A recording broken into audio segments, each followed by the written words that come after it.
अस्सलाम वालेकुम स्टूडेंट्स। तो आज हमारा जो टॉपिक है वो है यूरिया साइकिल। कल मैंने आप लोगों को इस टॉपिक के बारे में सारा कुछ पढ़ा दिया था, सिर्फ यूरिया साइकिल रह गया था। बहुत ही इंपॉर्टेंट टॉपिक है, अच्छे तरीके से इसे पढ़ना है।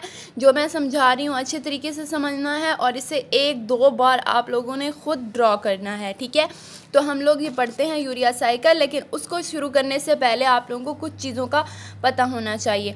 यूरिया साइकिल में मैंने आप लोगों को बताया था सबसे पहले कि हमारे पास जो भी बॉडी के अंदर कैटाबॉलिज्म प्रोसेस हो रहा होता है, ब्रेक डाउन हो रही होती है, जैसे प्रोटीन अगर ब्रेक डाउन होती हैं तो वो अमाइनो एसिड में कन्वर्ट हो जाती हैं, ठीक है। अमाइनो एसिड्स क्या होते हैं? बिल्डिंग ब्लॉक्स हैं, ठीक है, जो मिलकर प्रोटीन बना रहे होते हैं। ये अमाइनो एसिड किस में कन्वर्ट हो जाते हैं? अमोनिया में कन्वर्ट हो जाते हैं, ठीक है। अमोनिया बहुत ही टॉक्सिक सब्सटेंस है जो कि एक्सक्रीटरी प्रोडक्ट है।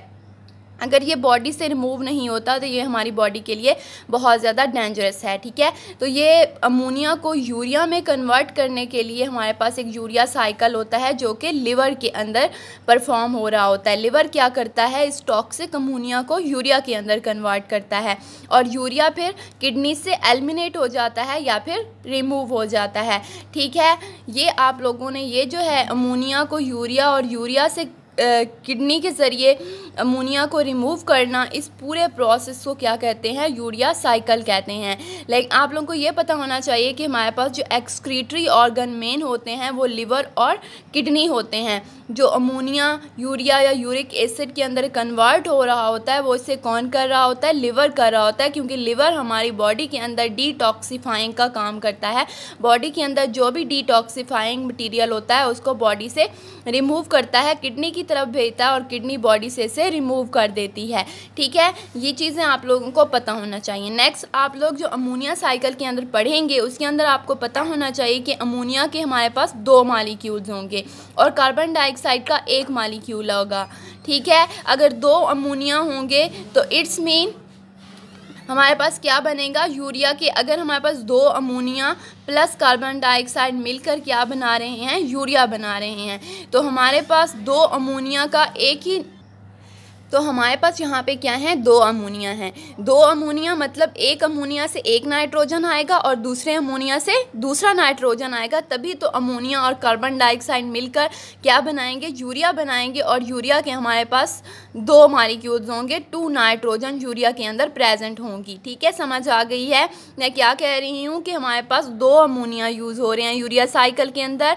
और कार्बन डाइऑक्साइड मिलकर क्या बन जाएगा? यूरिया बन जाएगा। एक अमोनिया से एक नाइट्रोजन आएगा और दूसरे अमोनिया से दूसरा नाइट्रोजन आएगा, मिलकर क्या बनाएंगे? यूरिया बनाएंगे और यूरिया के अंदर वही 2 नाइट्रोजन प्रेजेंट होंगे। इस बात को याद रखना है। अब आपकी बुक से ही मैं समझाती हूँ कि यूरिया साइकिल किस तरह से परफॉर्म हो रहा है। सबसे पहली बात कि ये लिवर के अंदर यूरिया साइकिल जो है वो सारा का सारा परफॉर्म हो रहा है। लिवर अमोनिया को यूरिया के अंदर कन्वर्ट कर रहा है, ठीक है। तो यहाँ पे अमोनिया का 1 मॉलिक्यूल अमोनिया का प्लस कार्बन डाइऑक्साइड, ठीक है, 2 मॉलिक्यूल यूज़ होने हैं, मैंने आप लोगों को कहा है। और यहाँ पे कितना है? 1 अमोनिया का मॉलिक्यूल है प्लस कार्बन डाइऑक्साइड। इस ऑर्निथीन जो साइकिल के अंदर ऑलरेडी प्रेजेंट होता है, जब ये अमोनिया प्लस कार्बन डाइऑक्साइड इस ऑर्थनीन के साथ मिलेगा तो मिलकर जो प्रोडक्ट बना रहा है वह वो क्या है? सिट्रोलीन है, ठीक है। ये सिट्रोलीन क्या करेगा? यहाँ से 1 अमोनिया यूज़ हुआ था और मैंने कहा है कि हमारे पास 2 अमोनिया यूज़ होंगे, अमोनिया के 2 मॉलिक्यूल यूज़ होंगे, ठीक है। तो 1 अमोनिया एक यहाँ पे यूज़ हुआ, एक यहाँ से एक और सेकंड अमोनिया आएगा जिसमें से 1 नाइट्रोजन यहाँ पे और 1 नाइट्रोजन यहाँ से अमोनिया दे रहा है। तो हमारे पास क्या होंगी? हमने कहा था जो यूरिया बनेगा वो उसके अंदर 2 नाइट्रोजन होंगी। तो यहाँ पे हमारी 1 अमोनिया आ गया, अमोनिया और कार्बन डाइऑक्साइड ऑर्निथीन के साथ मिलकर सिट्रोलीन बन गया। सिट्रोलीन से दूसरा जो है अमोनिया आया जिसमें सेकंड नाइट्रोजन ऑफ यूरिया हमारे पास आ गया। वो किस में कन्वर्ट हो जाएगा? आर्जिनोसक्सीनेट में, ठीक है। आर्जिनोसक्सीनेट यहाँ पे ब्रेक डाउन होगा और किस में कन्वर्ट हो जाएगा? आर्जिनिन में कन्वर्ट हो जाएगा, ठीक है। ये आर्जिनिन दोबारा से किस में कन्वर्ट होगा? ऑर्निथीन में, क्योंकि हमने कहा है कि हमारे पास 1 अमोनिया यहाँ पे आ रहा है, 1 अमोनिया यहाँ पे, 1 नाइट्रोजन हमें यहाँ से मिल रही है, 1 हमें यहाँ से मिल रही है।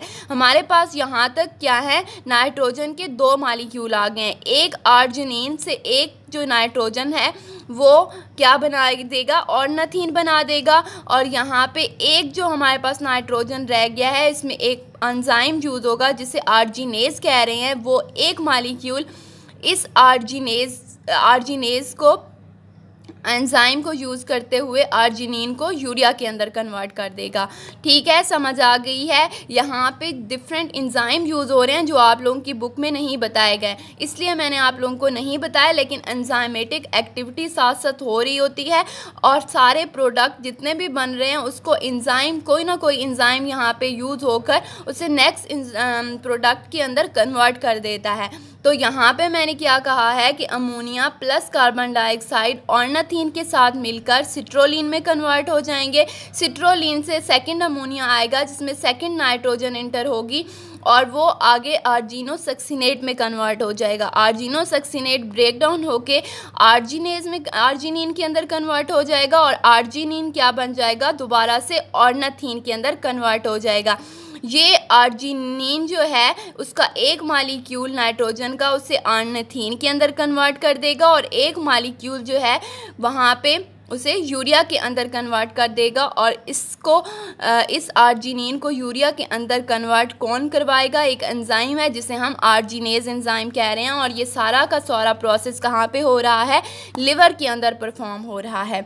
ठीक है, इस तरह हमारी बॉडी के अंदर जितना भी टॉक्सिक मटेरियल होता है अमोनिया, वो यूरिया के अंदर कन्वर्ट हो जाता है और यूरिया जो है वो हमारी किडनी के अंदर आकर इसको अपनी बॉडी से रिमूव कर देता है। तो ये सारा का सारा हमारे पास यूरिया साइकिल है, बहुत ही इम्पॉर्टेंट 5 मार्क्स का आ जाता है पेपर के अंदर। तो आपने इसे खुद ड्रा करना है, कुछ समझ ना आए तो आप मेरे पर्सनल नंबर पे मुझसे पूछ सकते हैं।